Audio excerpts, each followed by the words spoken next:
Sharon about her book, we can certainly, you know, pull a couple of questions here and there for you. So with that, why don't we just go ahead and get started? My name is Stephanie Melvin. I'm the director.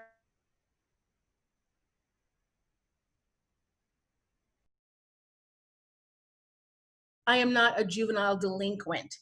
Sharon Charde, a retired psychotherapist and a writing teacher since 1992, has won numerous poetry awards, the latest being a 2018 finalist in the Blue Light Press chapbook contest for Unhinged, published in 2019, 64 Best Poets of 2018 by the Halcyon, and a semi-finalist in the 2019 Grid contest for full-length collections for The Glass is Already Broken, which will be published in 2021 by Blue Light Press.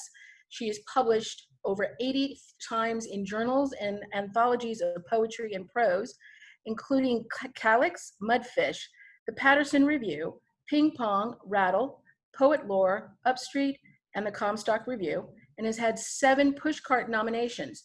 She has also edited and published I Am Not a Juvenile Delinquent, containing the work of the adjudicated teenaged females she has volunteered with since 1999 at a residential treatment center in Litchfield, Connecticut. She has 3 first prize winning chapbooks, Bad Girl at the Altar Rail, 4 Trees Down from Pontisisto, and Incendiary, as well as a full-length collection, Branch in His Hand, published by Backwaters Press in November 2008, which was adapted as a radio play by the BBC, broadcast in 2012. After Blue, for which she won honorable mention in Finishing Line Press's 2013 chapbook contest, was published in September 2014.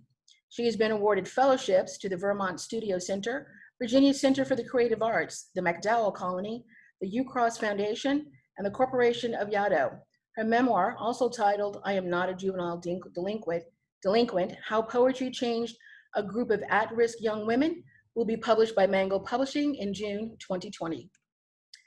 Good evening, Sharon, and thank you so much for joining us, especially since you are the part of the red class of 1964.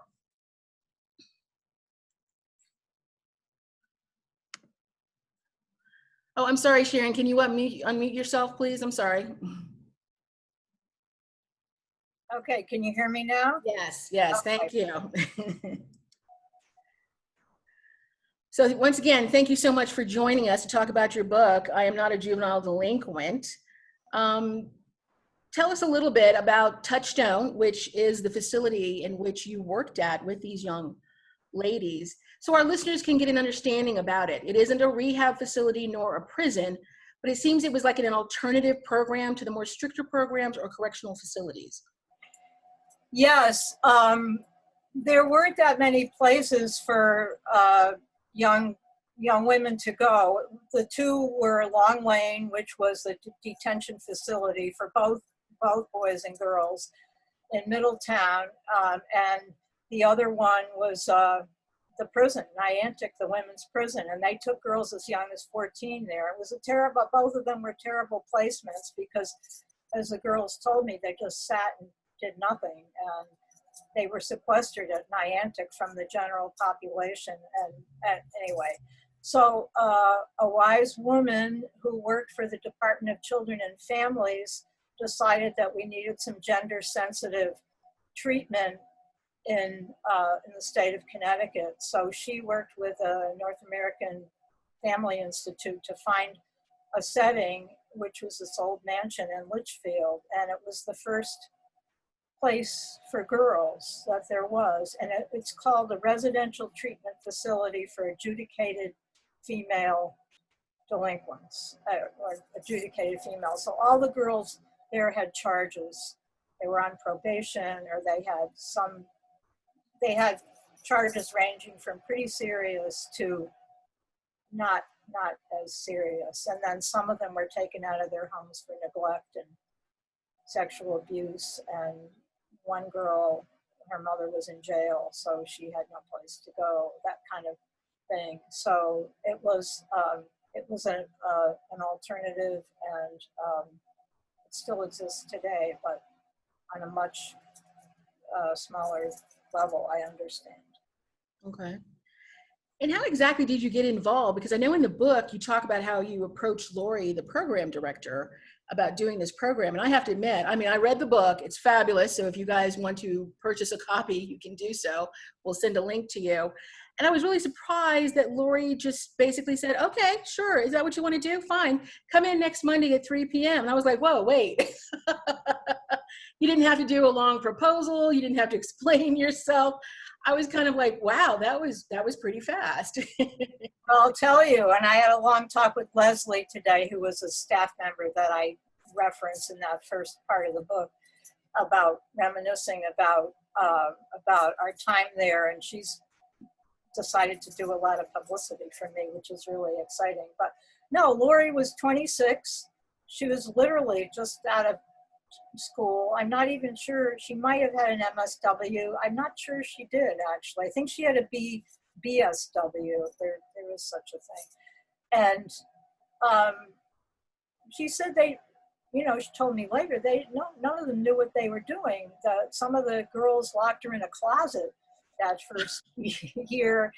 And so she said, I brought all this material. I brought, my credentials, and she really didn't seem very interested in them. She just said, like you said, when do you want to come, and how do you want to do it? And, and I was sort of stunned because I had no idea that it was going to happen that quickly. But, she was going to say yes. And all of a sudden, oh my God, this thing that I wanted to do, which was to work with the incarcerated, I was going to do it the next week. So, and I think it was because, they really didn't, as I said, they didn't know what they were doing, and they figured, why not?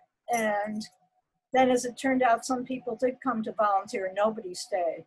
I was the only person that kept showing up. And I think a Bible study person came quite a bit too. So I don't know if that answers your question. But. Yeah, absolutely. I know in the book you talk about the loss of your son and how you were so cloaked in a leaden cloak of grief. So when you first started the program, was it one of the many places that you were looking for that would help you get away from your grief, help you deal with your grief? I'm glad you're asking that question, because this is something I really want to clarify. I think a lot of people are, defining this book as my healing journey, that I turned to this program to help me with my healing. That really was not the case at all. And I'm glad to have a chance to make it clear. Working with the incarcerated was always something I had wanted to do. And I described why in the book. And part of the reason was because I felt like I'd been in jail a lot of my life because of all the strictures and the rules that governed my growing up years. And so I was working as a therapist when he died. And as a therapist, some of you maybe who are listening maybe know this, I mean, from being a client or a therapist yourself, it's an asymmetrical relationship. It's not, and it's time limited, it's very boundaried. There's a certain way to do it, even though I always resist structures that are put on me. I've done that since I was young. But in any case, it's not a way to have what I would call a real relationship with a person. Not that it's not a positive, it's very positive, it's a very necessary, and it's very necessary to have those boundaries and that structure when you're working as a therapist.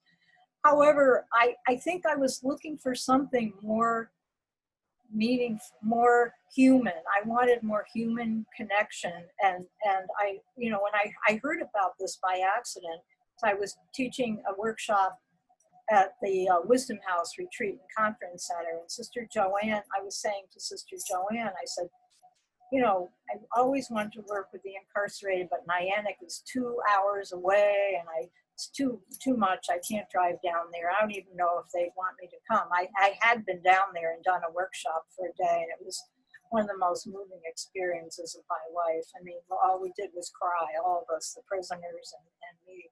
But she said, Sharon, go across the street. Touchstone's just opened up, and it's all these delinquent girls.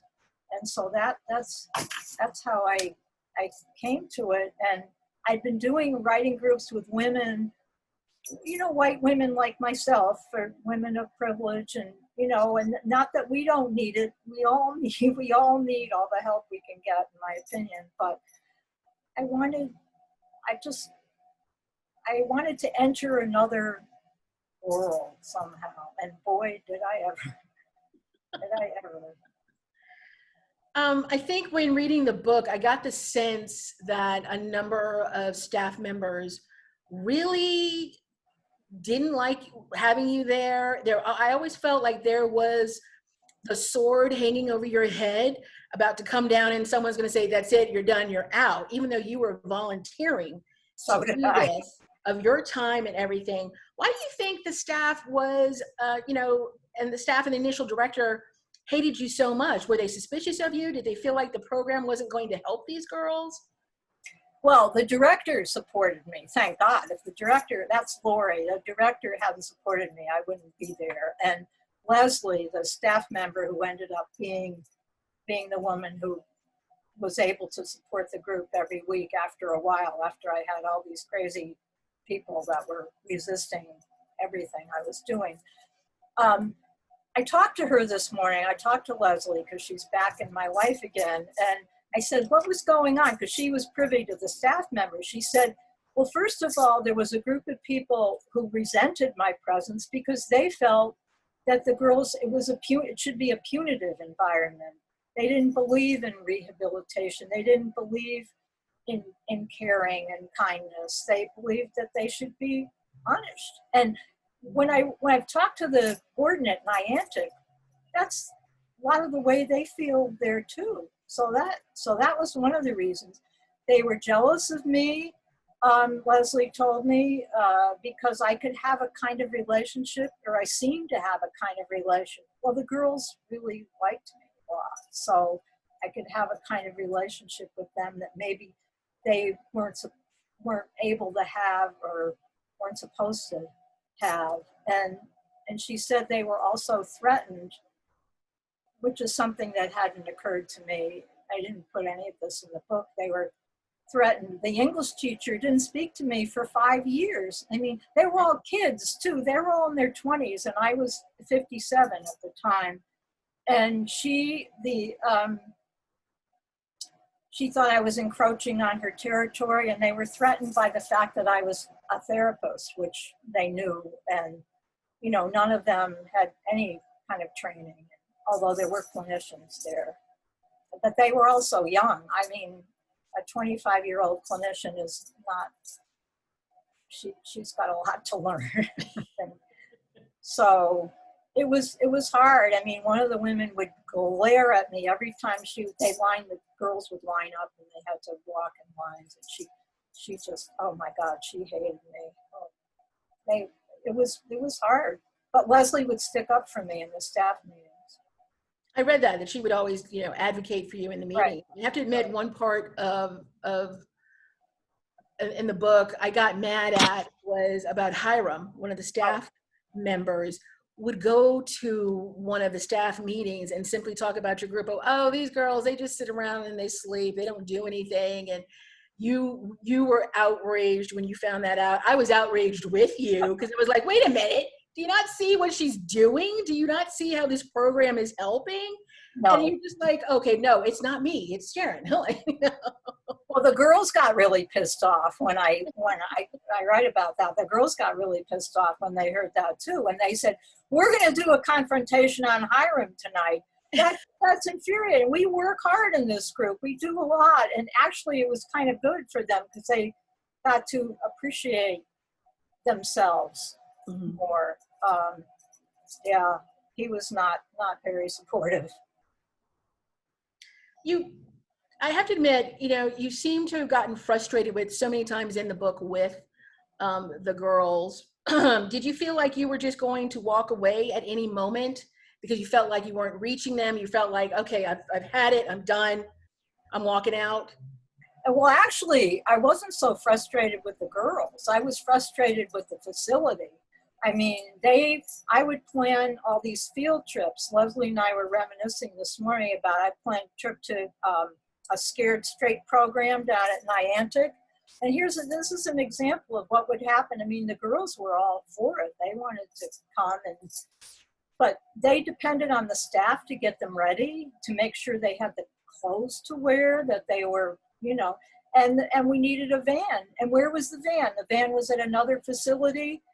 They had the windshield wipers were broken. It didn't have gas. I mean, I encountered this constantly. It was and the staff was trying to foil a lot of what I was doing until, I mean, that didn't go on for the whole 10 years. And when we started to do our outside readings and things changed quite a bit after that first year. But the girls, the girls were who they were. And no, I never thought about leaving until the end, and I write, I think you have to read the book to see the trajectory of my journey. But when I was with them, I think I was saying this to you earlier, in the room, there was something bigger than us that took over. And it was such a privilege to be in that space. It didn't always feel good in the sense of, fuzzy, good, good fuzzy. It felt profoundly powerful. And it was sometimes hard to leave them. It was like falling in love. And I think probably everybody who's listening has been in love at some point in their life, and you know how that takes over your life. And that my love for them began to fill my heart, began to take up space and push the grief to one side. It wasn't as powerful, didn't have this powerful hold on me as the love for my girls did. That's kind of how, well, anyway, I never wanted to leave them. They frustrated me. I mean, there were times I stood up and I said, look, listen up, shape up, or I'm going home. Mm-hmm. Oh no, Sharon, don't leave. So I understand. Your book is such a combination of your story, your experience, your grief, and examples of the various poems that you read to the girls, as well as the ones they wrote. Can you, at this moment, read to us the poem, I Am Not a Juvenile Delinquent? Oh, sure, I would love to. This is a group poem, and the way we did this, every time I started to do outreach, we would go out to various places and read, and I put on a performance every June at this art gallery in Torrington, and various other places we went, and I would have the group do this group poem called I Am Not a Juvenile Delinquent, which is obviously, it's like, who am I? Not who I'm not that. I'm all this. And I just did this by the seat of my pants the first time, as I do most things. And it turned out to be a wonderful way to get them connected and write a great poem. So they would read it at the end of the performance. And one girl would read one line and then another one would read another line. So I'll read this one I have a lot of them, but this is the one I put in the book. I am not a juvenile delinquent. I am going to tell you the raw truth. I am going to ask, are you ready? Well, here it is.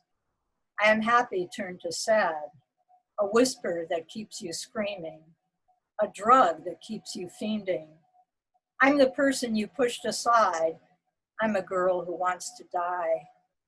I'm a dream turned to nightmare, the sidewalk you spit upon, the cracks you walk over. I'm a fire that's uncontrolled, the gun you want to hold, the story left untold.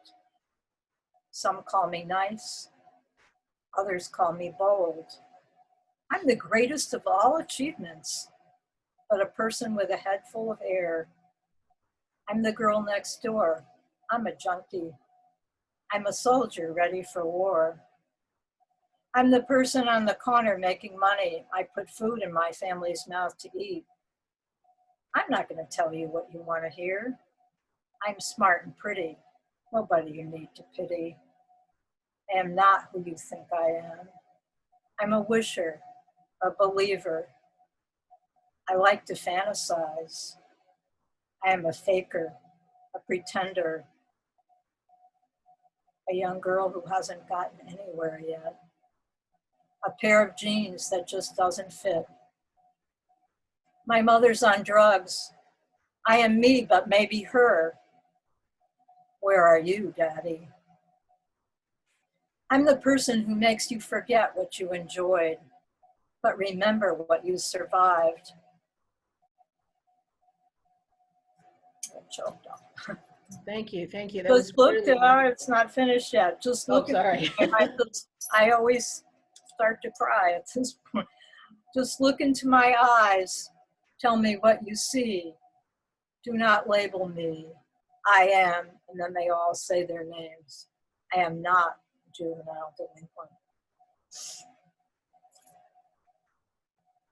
I guess I'm remembering so many times as I read that we, and so many of the girls, anyway. The girls at the time you were at Touchdown had such strong voices. You know, they were able to speak in their own authentic voice because you gave them that space to do that. Do you feel you were able to get to know the true person they were through their writings? I do. I think so. They were so open, and part of that when you're writing, I'm not sure you can really teach writing. I mean, you can teach composition, but I thought of myself more as a midwife or a facilitator rather than a teacher. But you know, they just they were so, you have to model openness, which I was always willing to do. I mean, obviously with certain boundaries around my own privacy, but I told them a lot about my own life. It's all in the book. I mean, I grew up in a pretty dysfunctional family, even though it was I wasn't poor and didn't come from the projects. I lived in a nice suburb, and anyway, that's part of the story too. Mm-hmm. But I think that was helpful in terms of, allowing them to reveal themselves. But they had nothing to lose. They've already lost it all. They were very willing to be open with what they had to share. And those of you who read the book will see that. I mean, when we went to Hotchkiss, which was an elite private school, which I did a program with them for 11 years. I mean, the girls at Hotchkiss were like, oh my God, you take off your mask. They didn't say this, but I mean, and then they were able to take off their masks too and share, because a lot of them had horrible or very difficult, lots of difficult stuff going on. Adolescence is not a fun time for a lot of people. No. It's a hard time. So I feel like, and as a therapist, I always listen for the subtext in every relationship or conversation or what's going on. And, that training and skill helped me to always see that there were many levels, when somebody said something, that they were saying like 5 other things at the same time. So that was helpful too. And I could reach out to one of the other levels that, wasn't necessarily being the level that was being expressed. And so I'm still close to a lot of them now, and they tell me everything, well, maybe not everything, but yeah, I'm selling drugs, or my boyfriend's beating me up and stealing my baby's money. anyway, yes. Eventually you were able to find some commonality with the girls, you know, and I think in the beginning, I think you definitely were nervous in interacting with them. Did you think you would ever get there knowing about the girls' backgrounds and why they were at Touchdown? Did you think that you would ever get to that common place, knowing everything? Because I read the book. For those of you, I'm serious when I say I read the book. It's very good. It's raw, especially when you know about the backgrounds of these young girls. It's heartbreaking on so many levels what they've gone through, and to listen to it through Sharon's voice was, it really did feel like Sharon was sitting there and talking to me like, look, let me tell you something. Here's what's going on. Here's what I had to go through. Here's what they went through. And there was a couple of times, and Sharon would get frustrated, and I would just like, I felt like I was gonna reach over to Sharon and say, Sharon, it's okay. It doesn't have to be perfect. It just has to be. And I was like, wait, I'm reading a book. I'm reading a book. Well, unfortunately, having been nurtured in my 40s and 50s life, I am a perfectionist, and I try very hard to let that go. And that's part of the journey of my book. It's how I was able to accept things as they are and realize I had no control. But in answer to your question, I didn't think a lot. It was, most of what I did was, as I said, by the seat of my pants and sort of intuitive. I might have a plan, and then I completely, lose it when I got there and have to do something else. But I would say commonality. I had your questions, but I wasn't quite sure what you meant by that. All the girls are different, but most of them shared some qualities: a huge rage Mm-hmm. at the injustices in their lives, which is so timely right now, a terrible lack of impulse control, poor frustration tolerance, a lack of trust, and also a desire to trust, both at the same time, and a huge need for love and affirmation, and which I was very willing to give them, and it wasn't a problem. I mean,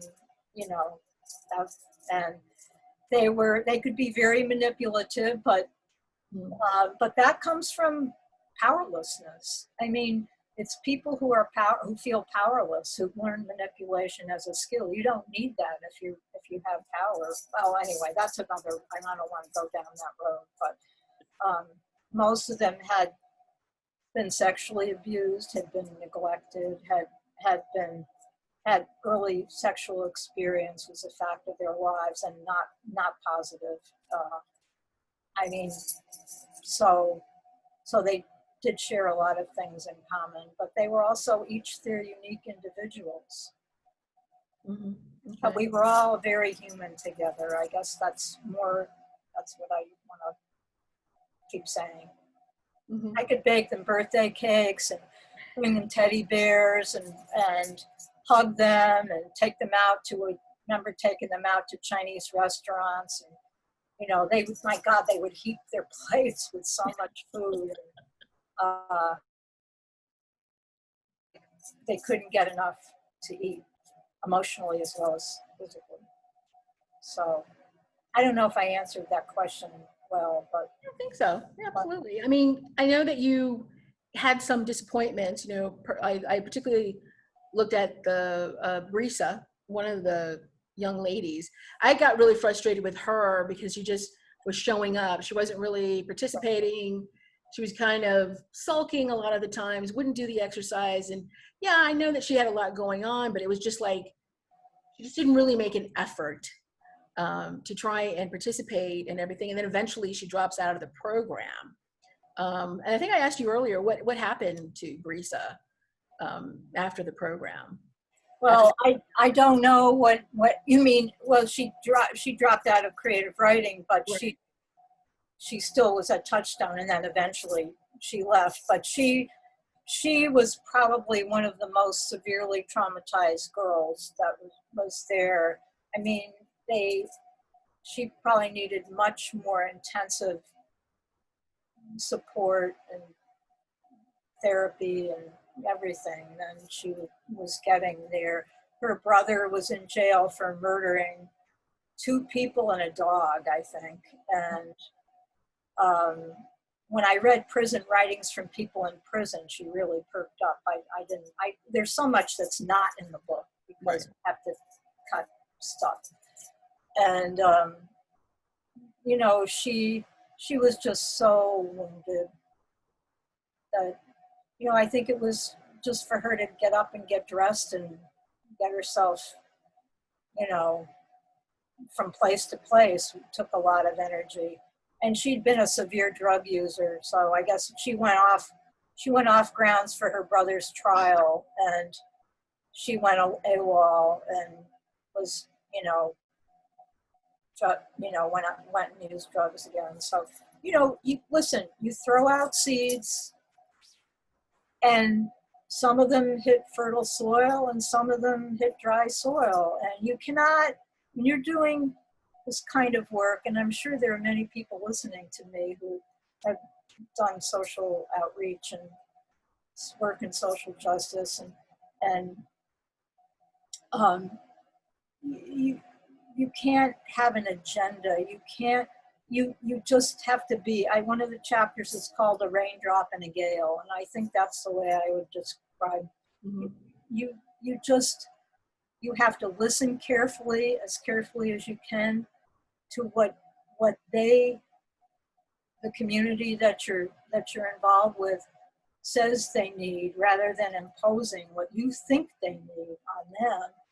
I think that's really important. And you cannot be invested in outcomes. It's important to have goals, but you can't be invested in achieving them. And, I say that very glibly, and of course I was invested in it. I'm a human being, and I wanted to succeed in some way. I wanted the girls to succeed more than me. But anyway, the book talks about a lot of that in my Buddhist path. Right. And I did love so much how the program went on to the point that you were able to organize those field trips off the campus so they could do reading, so they could be exposed to the world, so they weren't so insular. And I loved some of their, experiences and stuff. I just want to take a moment and remind folks, if you have a comment or a question, please use the chat box at the bottom of your screen and submit it. If everyone submits a question or comment, you will be entered in a drawing for a copy of Sharon's book signed by Sharon. So please take a moment to submit your comments or questions as we go forth. And Sharon, I think the next poem that I want you to read is A Woman Speaks to Ignorance. Okay. I really did enjoy that one. Yeah, you like that one. It's interesting. Different people who read the book have different favorite poems. My last interview was Girl Listen. She really loved that one. This is Myra, who I hadn't been connected with for 20 years, and all of a sudden she showed up at lunch. I organized reunions for some of the girls, and Tiffany said, "Can I bring Myra?" And oh, yes, yes. Okay, so A Woman Speaks to Ignorance. There ain't nothing wrong with me giving my opinion. There ain't nothing wrong with crying over your dumb ass. I ain't got nothing in you. You got it all. So why is you trying so hard stuffing silence down my mouth like it's the third course to the best meal I ever tasted? And if that's the meal, what's my dessert? I done suffered in silence too long for you to tell me the speech I speak is wrong. I'm older and I'm wiser. I done seen all the tricks. I know the minds of the world and what they think. First, you were under my skin tone and abused me. God knows the things I've been through. I've been beat, raped, and left to die, and you go free. I pray it ain't me that you'll get again, but now things done been turned around, and I will no longer hang my head to the ground in shame. I will walk one day with pride. I will walk with proud strides. I will keep on. I will not quit. I will not die. I will keep on living. I will try no matter what. I am a woman. I cannot die. Yeah, that's a really good one. I think it speaks to me on so many different levels. What's Myra doing? The one who wrote this. What is she doing today? I got to see her, and she brought her two little children to the lunch, and we got to talk. She's married and living in Hartford, and I had all her contact information, and she signed a release to, all the girls signed a release that have their work. And I just sent her her book and a journal. I sent a journal to each girl also along with the book, the ones who are in the book and on the cover. And it came back, and Tiffany's in touch with her. And I've written to Tiffany to said, can you please, help me find Myra? So she was phlegmatic is a word that I think of when I think of her. Her face never showed that much emotion, but there was so much. So I have a feeling that things are not going so well for her, but I don't know. I can't find her right now. Okay. I can't find her on Facebook but hopefully Tiffany will be able to find her. And let's talk about Tiffany. Tiffany was one of your girls, and we were talking about her earlier. So tell us what's going on with her. Tiffany was she was such a good poet. She knew how to write a poem, actually. She knew how to, put stanzas together. And she was very bright and very angry. And as it turned out, she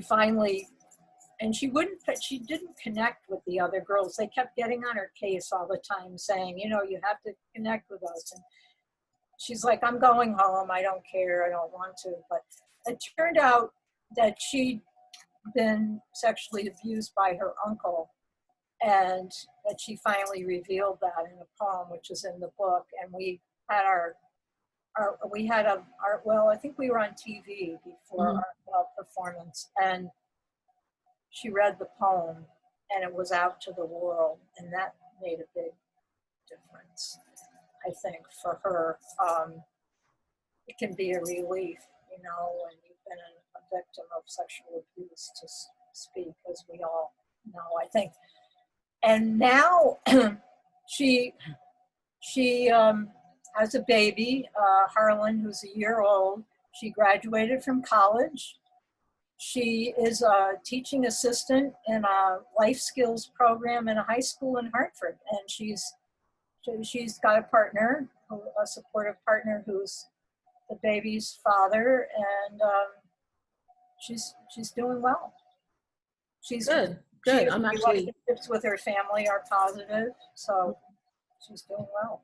I'm glad to hear it. I'm glad to hear it. Some of these names, for those of you that are listening, these are some of the girls in the book that Sharon talks about that went through her program. And I told Sharon earlier, when I finished the book, I had to let it sit with me for a moment. And then I was like, well, what happened to so-and-so? What happened to, what's going on with their life? I think about Charde, what a dynamic individual she is, and everything she went through, and the opportunity that you got her. I don't want to give it away, because I want those of you to get Sharon, really read about what happened to Charde, but she's certainly a force of nature. She is a force of nature. I've been writing blogs because the publisher wanted me to do blogs, and I first resisted, and now I'm really loving it. It's like writing short essays, really. And when the Black Lives Matter thing erupted a couple of weeks ago, I thought, I can't say anything. I've got to turn to, their words. And Teray actually messaged me. That's how we mostly communicate. They don't do email that much. And she called me, and we had a long conversation, and I did a blog about it, which is on my website.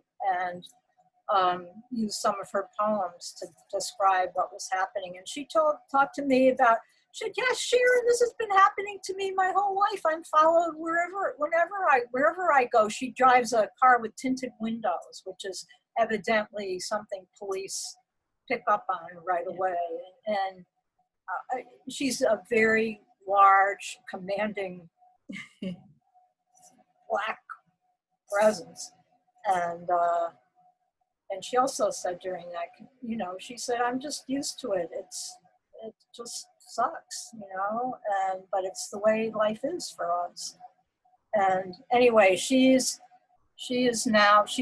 wants to be an entrepreneur. She's never been able to take direction from anybody. She had the whole staff bamboozled because she's so smart. She said she wants to have her own business, but I don't know. She has so many relationship issues that she's always one girlfriend and then another girlfriend, and that kind of takes over her emotional life, takes over her and she's selling sneakers to make money. I mean, who knew sneakers could cost $1,000? I mean, she has 100 pairs of sneakers. Wow. All right. Okay. She loves clothes. She is something. Now, another young lady in the program, Molly, she was also quite a character. I remember you having discussions. You talk about your discussions with Molly in the book, in particular, because she was on drugs. And you said, Molly, why don't you go to an NA program? And she just kind of looked at you and was like, Sharon, and laughed. You go to an NA program, people go and they find drug dealers there. You can go and buy drugs. It's, I don't want to do that. What's going on with Molly today? She would say, yeah, I got 4 contacts at the last program I went to. Molly, she was a severe drug addict. Her father put beer in her sippy cups when she was 2 years old. So, I mean, and there's all kinds of abuse and painful, long story. But Molly is clean, 2 years, clean. Fantastic. She's in touch with me. She just wrote me a letter after reading the book about how hard it was for her to read about, herself then. But she and her mother could not get along. She was a bad girl. And she lived on the street for a while. And anyway, I'm not sure she finished college, but she's done most of college, and she just got a job last week working as a case manager for a homeless shelter. And I've seen her.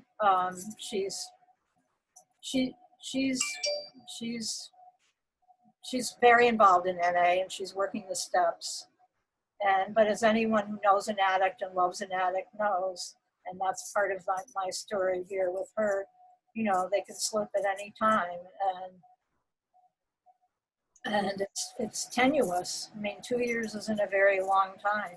And she's been on Suboxone, she's been on methadone, she's been on medical marijuana. I mean, it's hard for a lot of these, to find something that helps, and the program is really helping her. It involves a surrender and a surrender of your pride. And Molly had a lot of pride. All these girls had a lot of pride. Mm-hmm. But anyway, she wrote, I don't know if you want me to read a little bit from this letter that she wrote me. Please do, yes. She said, I love the book. You gave us a chance to freely express ourselves without fear of censorship or being judged or shot down. Those groups were a safe haven for us there, and the outside readings were so empowering. It gave us a chance to have our voices heard, and it showed us that people cared about what we said and who we were. When so many of us had been constantly pushed aside or abandoned, told we were nothing, that we would always be nothing and would never amount to anything. Having that opportunity to be put in the spotlight and have our secrets and hurts validated and respected was incredibly empowering and made such a difference. Anyway, I just wanted to tell you that, and thank you. Anyway,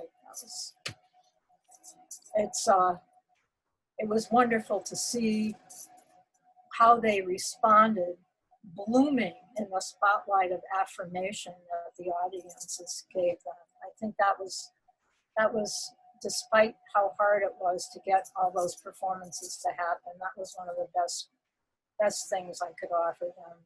It was great. Okay. Would you read another poem for us? This one from Charde, which I actually liked as well, and I understand from you that a lot of people did. Smooth Pain. Oh, okay. I'm not sure I marked that one. Hold on. Charade. Do you have the page? Yes, 150. Oh, I got it. I got Okay. it. Smooth pain. My pain you can't touch. It's untouchable. Even I can't touch it. I can only feel it. It's a smooth feeling. Smoother than a baby's ass. Smoother than Teddy Pendergrass. Yes, but pain. Pain when I walk. Pain when I move. Just smooth pain. Sometimes people say pain will heal. Mine hasn't yet. It feels like the pain my ancestors went through. It feels like the pain of a starving child in the middle of the street. The pain of an old man robbed of everything, even his socks. The pain of the world. More pain, less pain, smooth pain.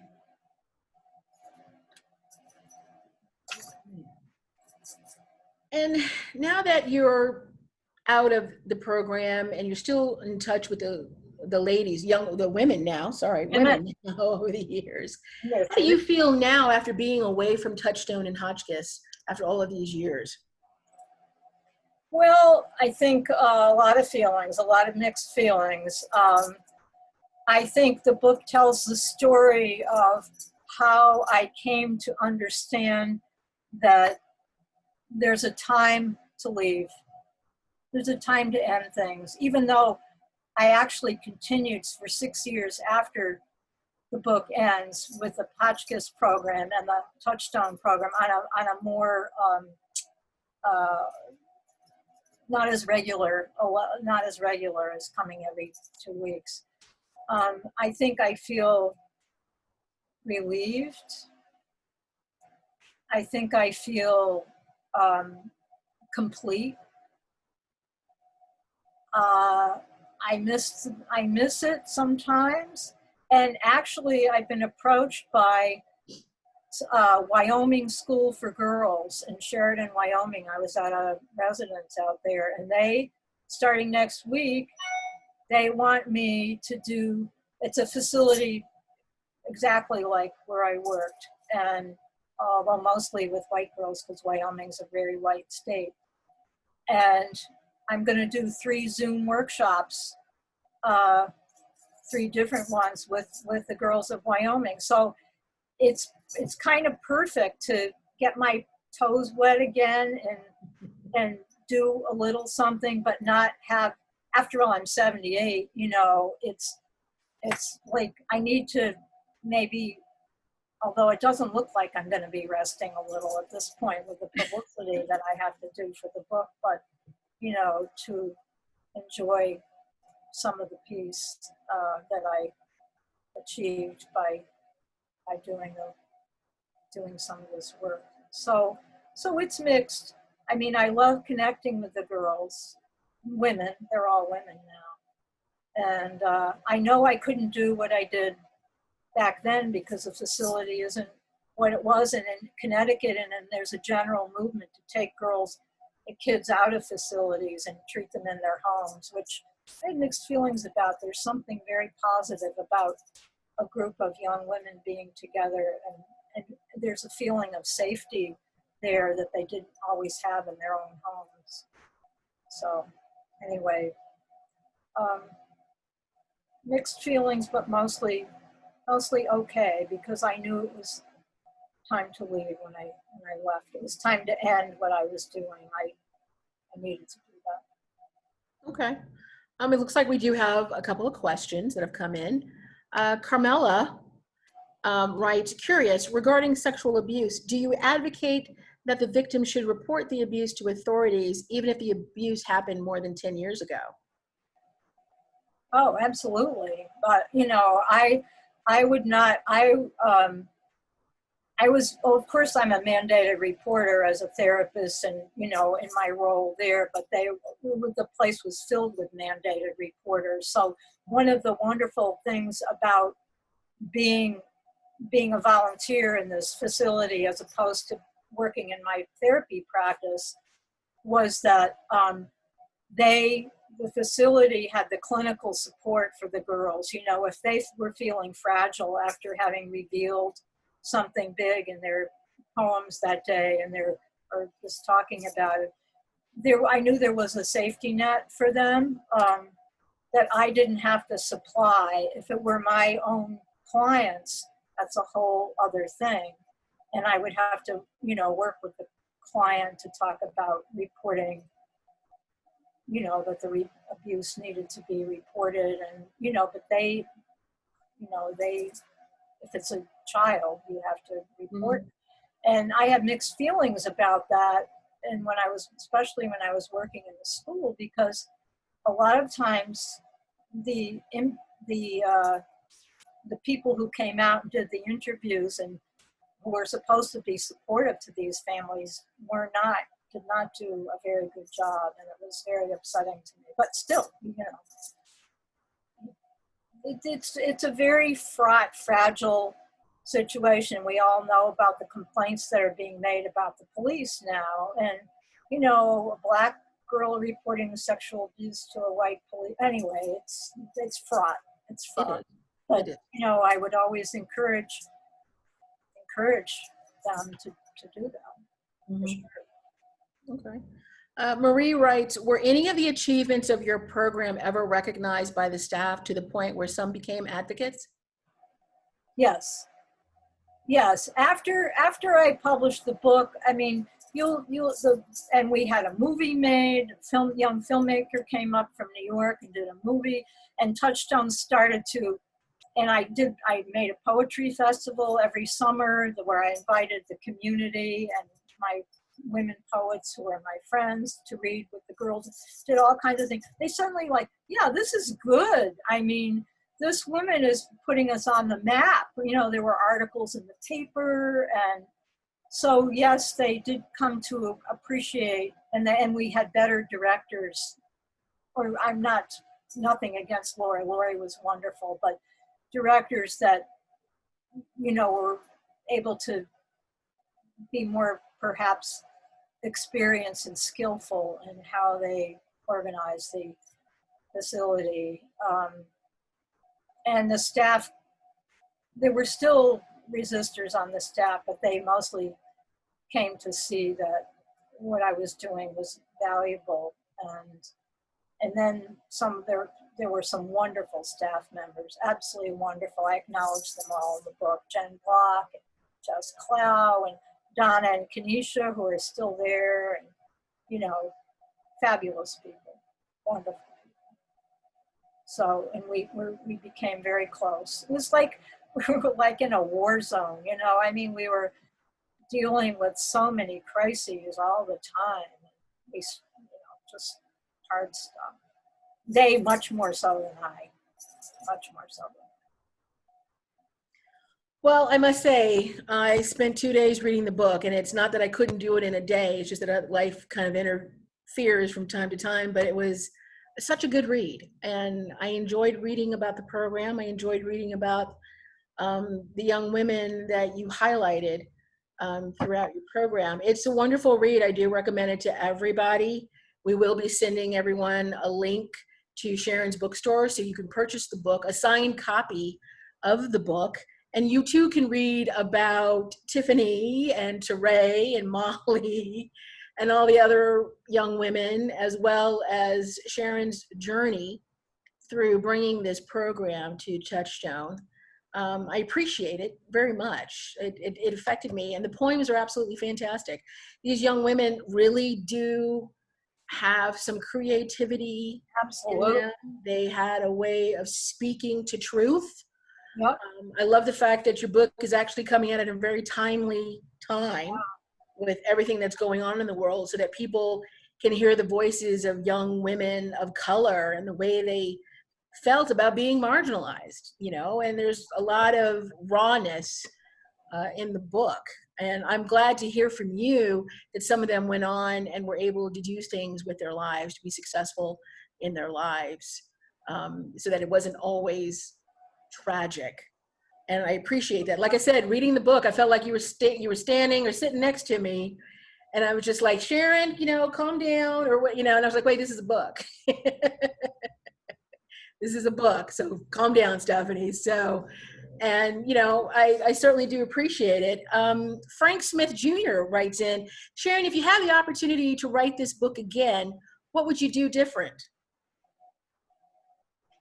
Oh my God, you have no idea what, well, I mean, maybe some of you do know what it takes to write a book, but this book has been written and rewritten and rewritten and revised and edited, and, you know, and I do not think I would do one thing different.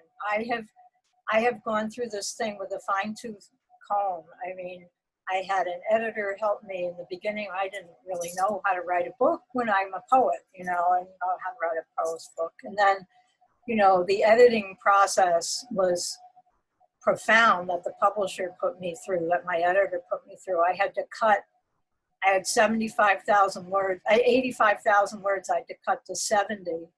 And revision is quite, it was like rewriting the whole book. So a writer has to know you can't tell everything. You want to tell all these different stories. I mean, there's so much more that happened that was in the book, but I started to think about the reader, which is an important thing for a writer to do, and to make the story move along for the reader, and to give up, as we say in the poetry world, kill your darlings, you know, get rid of things that, there were lots of chapters that I really liked, but they went on the cutting room floor. So no, I don't think I'd do anything different.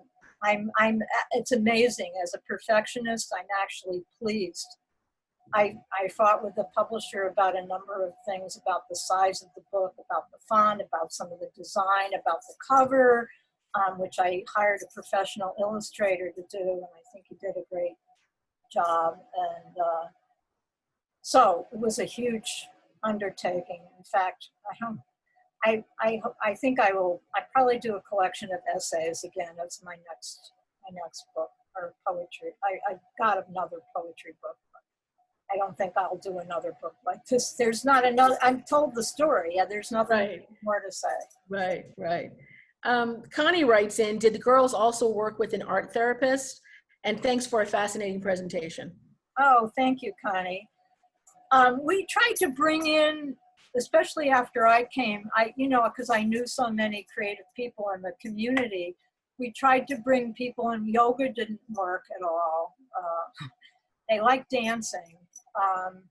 We did some art. I think there was a clinician who did some art therapy with them, but nothing consistent, nothing.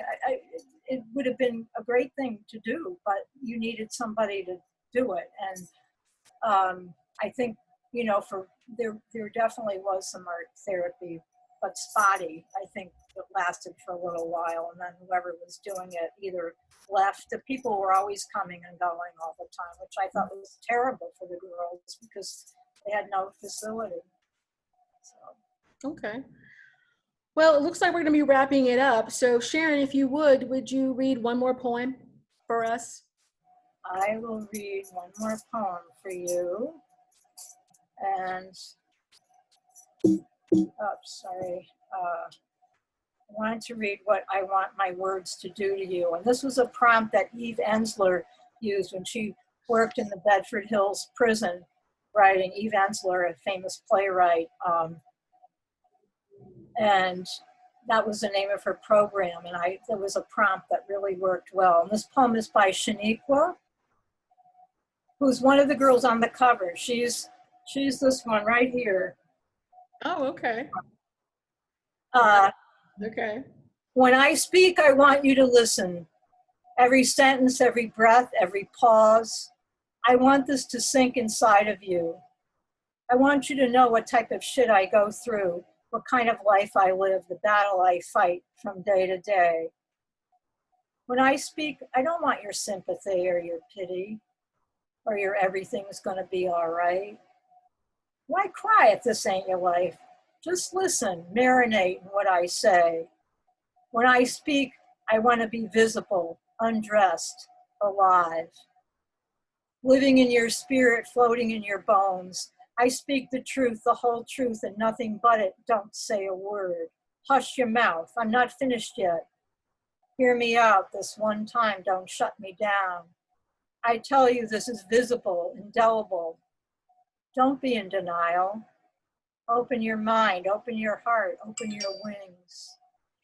Because this is what I want my words, my verse to do to you. My words are powerful and strong. Maybe that's why I sometimes feel so alone. I don't think before I speak, I just say what's on my mind. That's freedom of speech, right? If I ain't doing no crime and you didn't like what I just spit out, don't blame me if you can't take the truth. It may hurt a lot, but trust me, it'll be better for you. My words are my protectors, my shield for life. Without my words, I'd probably go out of my mind. My words make me feel whole. My words are like glitter and gold.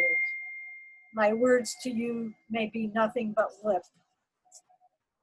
But the words I state, the words I form into a sentence that says something of value to me. My words, my words, my words. And that is Sharon Charde, author of I Am Not a Juvenile Delinquent, How Poetry Changed a Group of At-Risk Young Women. Sharon, thank you so much for gathering with us tonight to talk about your book. Thank you for bringing it home to your alma mater. It's a very good read. When I talk about books with people, I don't often say how they affect me, but this one really did. This was really, really good. I enjoyed reading your journey. I enjoyed reading about the young women's journey through the program. And I'm glad to hear that, like I said before, that a lot of them, ended up being very successful. So thank you so much for sharing your story with us. Thank you so much. Thank you, Sharon. Thanks Thanks, for Sharon. Thank you, Sharon. Hi, Stephanie. hi, Reds. Hi, Mary Beth. Hi, classmates. Thanks, Sharon. It was wonderful.